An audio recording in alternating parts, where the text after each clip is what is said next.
huge story in the New York Times about Donald Trump Jr., Mini-Me. He apparently met with Russians in order to get information about Hillary Clinton. That is deeply problematic for reasons that I'm going to explain. So let's explain the whole thing to you guys. Start with the New York Times in the beginning. President Trump's eldest son, Donald Trump Jr., was promised damaging information about Hillary Clinton before agreeing to meet with a Kremlin-connected Russian lawyer during the 2016 campaign. According to 3 advisors to the White House, briefed on the meeting, and 2 others with knowledge of it. So that meeting did in fact happen. Those were their sources initially, and now Donald Trump Jr. has confirmed it. The meeting was also attended by the president's campaign chairman at the time, Paul J. Manafort, as well as by the president's son-in-law, Jared Kushner. We also know that because they have also admitted to that. Kushner originally did not note this meeting when he was filing papers to get security clearance for his role in the administration. That is a huge problem. He later said, it slipped my mind that I met with Kremlin-connected Russian lawyers. I must have just left that out. So I will now note it for the record. So he now admits that he was also in that meeting, and there's good evidence that Manafort was there as well. Okay, and when asked about it, Manafort now says, wisely by the way, no comment, because you're about to see how much Donald Trump Jr.'s explanations got him into more trouble. So the meeting at Trump Tower on June 9th, 2016, 2 weeks after Donald J. Trump clinched the Republican nomination, points to the central question in federal investigations of the Kremlin's meddling in the presidential election. Whether the Trump campaign colluded with the Russians, the accounts of the meeting represent the first public indication that at least some in the campaign were willing to accept Russian help. So a couple of questions related to this. One is, who was this person? 2 is, what does collusion mean? 3 is, did they do it? So first, who was the person that they met with? Miss Veselnitskia's, God help me, okay, clients include state-owned businesses and a senior government official's son, whose company was under investigation in the United States at the time of the meeting. Her activities and associations had previously drawn the attention of the FBI, according to a former senior law enforcement official. So she was asked about this as well, and she went on to say, she said she had never, quote, acted on behalf of the Russian government, and quote, never discussed any of these matters with any representative of the Russian government. Now, that is important, and if this goes all the way to trial, and that's not a crazy proposition as you're about to see, that might be relevant. She might, Donald Trump Jr. might say, and Kushner and Manafort, well look, she wasn't technically a Russian representative. Now the FBI and others know she is a Kremlin-connected lawyer, and she has been investigated before. But how do I know that she was talking to the Kremlin itself? But you do know that through an intermediary, it was a person who was told was a Russian that might have information about Hillary Clinton. Not like a random Russian American or an American that happens to be of Russian descent. Who cares about that, right? No, someone connected to the Kremlin. Again, if you're in the heart of a trial, you're gonna see how important that connection is. But for the purposes of what was Donald Trump Jr. thinking, he knew that it was a Russian person that was not a normal American citizen, but one that had connections to the Kremlin. That's why he wanted to meet with her in the first place, to see what the Russians had on Hillary Clinton. By the way, who was the intermediary that set this up? It's a guy named Goldstone, Rob Goldstone, who had something to do with the Miss Universe pageant at one point, and that's how the Trumps know him. And John Swain writes in a tweet, Rob Goldstone, Donald Trump Jr.'s acquaintance, who brokered the meeting with a Kremlin-linked lawyer the day after the 2016 US election, and they have a picture of him the day after the election. Is that real? I mean, that is so unbelievable. Is that doctored? That's unreal. So the guy who set up the meeting the day after the election has a Russia shirt on, like, gotcha. Okay, well, I told you the Trumps are not good at cover-ups. They're not bright enough to do a cover-up, which leads us to Donald Trump Jr.'s denials. This is the heart of the matter, okay. When he was asked about whether he met with Russians way earlier on, before this story broke, he had said, did I meet with people that were Russian? I'm sure I did. But none that were set up, none that I can think of at the moment. and certainly none that I was representing the campaign in any way. Now, that turns out to be not true. This meeting was definitively set up. He admits it was set up by Goldstone because he thought they had information on Hillary Clinton. If you thought they had information on Hillary Clinton, you were a surrogate for the campaign and you were an advisor to the campaign. Clearly, that was a funny high-pitched note. Anyway, clearly connected to the campaign.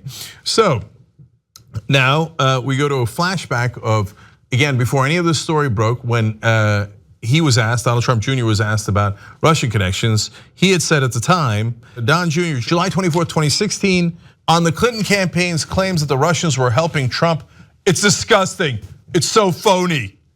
Meanwhile, he had already gone to a meeting with Russian lawyers to get dirt on Hillary Clinton. That's so phony, so disgusting. You know what's phony is you and all of your clear lies at this point. So now they find out information about this meeting. So then they go and ask him, well, you said you never met with Russian officials in a way that was set up for the campaign. What do you say now? He says, the New York Times explains, when he was first asked about the meeting on Saturday, Donald Trump Jr. said that it was primarily about adoptions and mentioned nothing about Mrs. Clinton. It was only about adoptions, or primarily about adoptions, and didn't mention anything about the campaign. Well, did that stick? No. So that was Saturday. Now on Sunday, the Times then shows him the evidence of him being at that meeting and them talking about the Hillary Clinton campaign and whether the Russians have any dirt on it. Okay, so then he changes his story on Sunday and says this. After pleasantries were exchanged, the woman stated that she had information that individuals connected to Russia were funding the Democratic National Committee and supporting Mrs. Clinton. Her statements were vague, ambiguous, and made no sense. No details or supporting information was provided or even offered.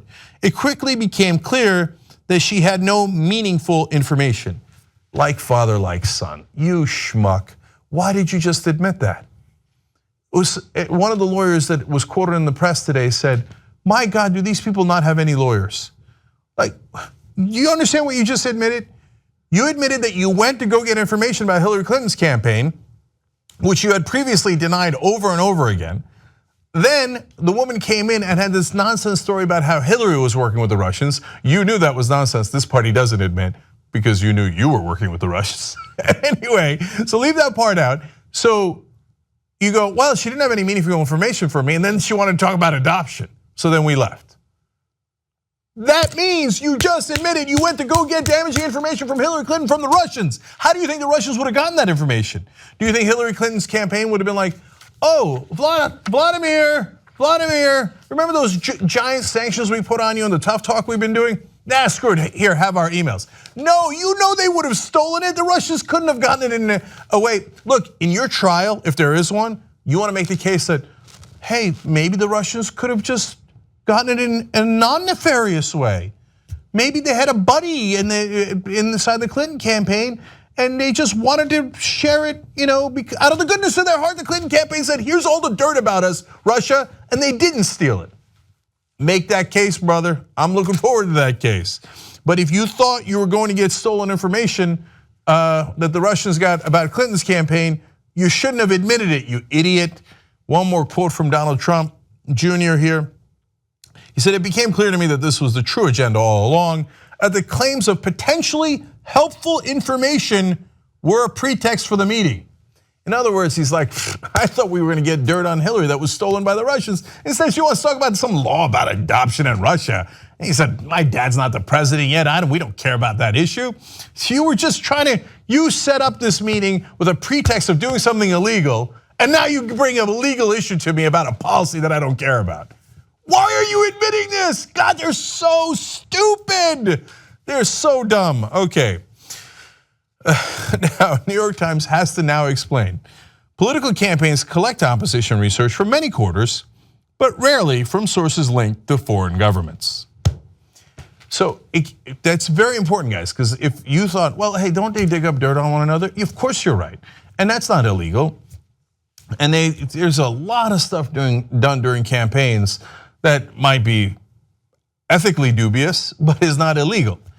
So, but it's one thing if you go, hey, get me the tape of what that guy said back in 1987 and get it from a local newspaper or TV station, whatever, you're doing opposition research. There's nothing wrong with that.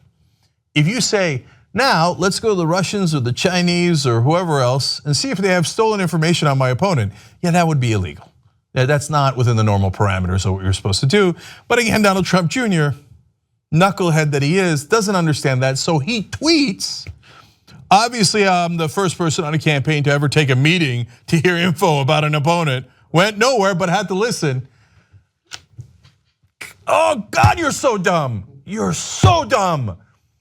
No, you don't admit that you took a meeting to hear opposition research from a foreign country, even if it was Canada, okay? But you certainly don't do it from what appeared to be, at best, stolen information by the Russians. That's crazy.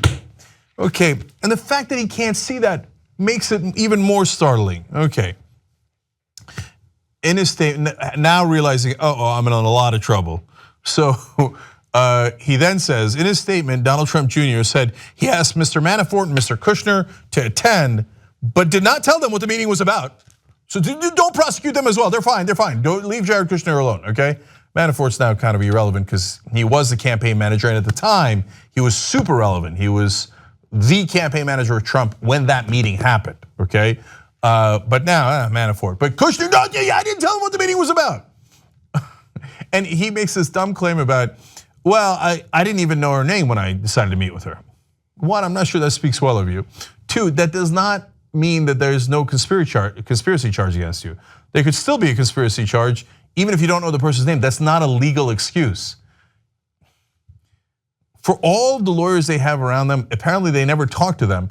And I told you, they're not good at a cover-up. They're not smart enough to do a cover-up. So they just bungle and tell you the truth accidentally. Like, I met with them, I met with the Russians to get information. Why, is that wrong? Yes, it is wrong. Okay, so meanwhile, so they couldn't get that information in that meeting. I want to show you one last thing here. This is Donald Trump himself, a little bit after that meeting, about a month or so after that meeting, saying, well, we tried to get the secret information, we couldn't, so screw it, I'll just say it in public. Here, listen. I will tell you this, Russia, if you're listening, I hope you're able to find the 30,000 emails that are missing. I think you will probably be rewarded mightily by our press. Lacking all subtlety. Now, another nation, if you have stolen things from my opponent, thank you for saving me the trouble. Remember Nixon, Watergate, resigning from office because he went into the DNC, they're his political opponents, and stole information from their offices. Here's the person who's running for president at the time going, now if anybody did steal information from our opponents, that'd be great. Please release it in the press. You're not supposed to say that, even if you're secretly happy about it. Now, what Trump said there is not actionable. I mean, some make the case that it is. He's inciting them to steal more information, etc. But a son taking the meeting, including Kushner and Manafort, the campaign manager and a top advisor to the Trump campaign, taking a meeting to get stolen information, yes, that could easily be a crime. So guess what the last part of this story is? Just right before we came on air, Donald Trump Jr. has finally and belatedly lawyered up. He's now got a lawyer and he's not saying anything anymore. Luckily, a day too late. Help us build independent media together. Come join us, tytnetwork.com/join.